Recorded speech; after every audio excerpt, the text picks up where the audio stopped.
Workers' Control and Revolution by Victor Wallis. Part 2. Proletariat and Dictatorship in Revolutionary Russia.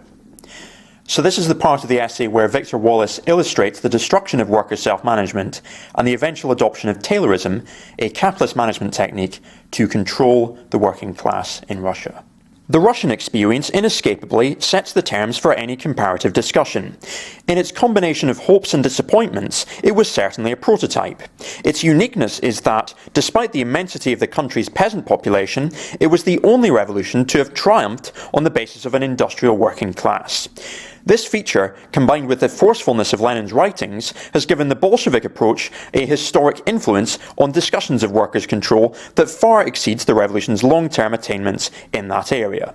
In fact, the Bolshevik leadership, from the moment it took power in October 1917, entered upon a collision course with workers' self-management initiatives. Although Lenin applauded such initiatives during the whole pre-October period, his position after October is unambiguous. Large-scale machine industry, which is precisely the material source, the productive source, the foundation of socialism, calls for absolute and strict unity of will. But how can strict unity of will be ensured? By thousands subordinating their will to the will of one. That's Lenin. Now, I've had a look at Maurice Brinton's pamphlet, and this does seem to be true, i.e. that Lenin appeared to support the factory committees initially until October 1917. But I would question whether or not this was real support or political opportunism, i.e. whether the Bolsheviks were seeking to take advantage of the factory committee movement to try to get themselves into power, largely at everybody else's expense.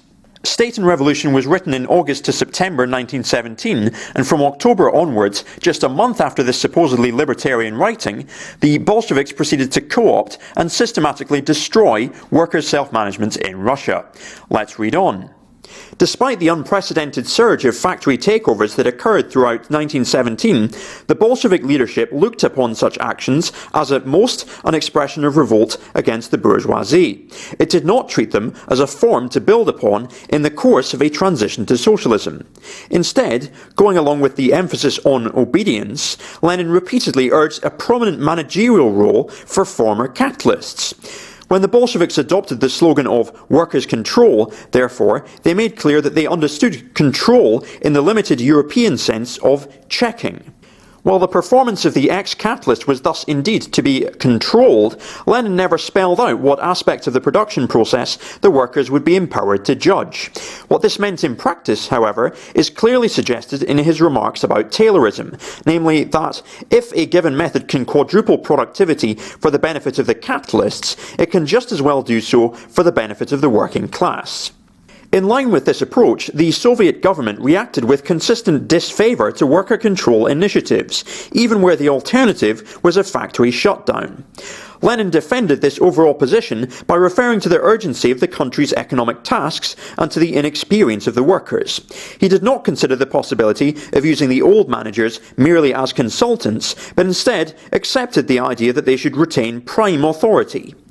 In defence of this stance, one can point out that many workers escaping the old discipline abused their freedom of action. However, the widespread heroism displayed by workers in the Civil War suggests that if given a meaningful opportunity, they might well have acted differently. While critics of self-management are correct in stressing the need for coordination, there is no reason to view this as ruling out, particularly in periods of revolutionary mobilisation, an increased reliance on rank-and-file activism. What was at issue, in effect, was an entire approach to the transitional process.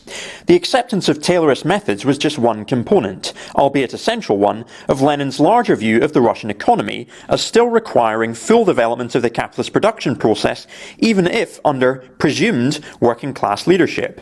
Lenin referred to this contradictory stage as state capitalism, which he saw as a necessary prerequisite to socialism. Its essence was a continuous increase of economic concentration. Lenin labelled opponents of this process petty bourgeois, even though the associated rationalisation of industry might just as well be resisted by workers. He denounced such resistance in Left-Wing Childishness and the Petty Bourgeois Mentality, May 1918, in which he treats workers' self-management as being not only premature, but even counterproductive to his overall strategy of reaching socialism by way of state capitalism. The either-or nature of his position is emphatic. Our task is to study the state capitalism of the Germans, to spare no effort in copying it, and to not shrink from adopting dictatorial methods to hasten the copying of it. That's Lenin again. If the workers, however, are so ill-equipped for self-management, how can their party be justified in taking state power? Lenin takes up this question of prematurity in general terms in the same essay, arguing convincingly against the kind of purism that requires a perfect evenness in the development of all forces before any step forward can be taken. But this properly dialectical response is offset by Lenin's decidedly undialectical exaltation of state capitalism. For while the latter approach could and did kill workers' self-management, the dialectical approach, with its recognition that people's faculties develop in conjunction with their responsibilities, prompts precisely the opposite suggestion, namely, if it was not too soon for the workers, through their parties, to seize state power, why was it too soon for them to start using it to transform production relations? Now, I have some tentative objections to this. Now, the long and the short of it is that taking state power is not effective to achieving the goal of workers' self-management and communism. By taking state power, even someone formerly of a working class background, and formerly is a very important word there, could become a tyrant because of the conditions which taking state power reproduces, i.e. hierarchical organisation, organising the economy in the interests of the political class or professional rulers, etc. So I would take a firmer line on that. And this doesn't mean that we don't defend a revolution. In fact, I'm in favour of defending the revolution by means of horizontally organised democratic workers' militias, and said militias would, in fact, dominate and repress the capitalist class, because the capitalist class are committed to maintaining the present state of things, and as anarchist communists, we are against that. But said militias would need to be horizontally organised in order to avoid reproducing the class society. This is what, in my view, an anarchist revolutionary period would look like. Let's read on. What is at issue here is not in the nature of an error on Lenin's part. In terms of the immediate priority of defeating the counter-revolution, he was undeniably successful, although whether his approach was the only one possible remains an open question. Two things are certain, however. First, the supposedly temporary restraints upon workers' initiatives were never removed. Second, the economic assumptions that seemed to justify them were not peculiar to Lenin, but were widely shared in his time, even among Marxists. Briefly put, the assumptions are 1. Growth is good, 2. Results are more important than processes, and 3. Capitalists get results. Linked to them in Lenin's thinking was a more specific belief in the neutrality of capitalist management techniques, taylorism, and with it, the implicit conclusion that communists can play the capitalist game without getting drawn into it. The irony of all this is that while Lenin's approach may have been necessary to prevent the immediate counter-revolution, it undoubtedly worked to facilitate the longer-term restoration of traditional hierarchical management techniques. Now, I just have one more tentative objection to raise here in terms of what approaches could be taken to defend a revolution against the forces of reaction. I would go with horizontally organised workers' militias, as I've already said.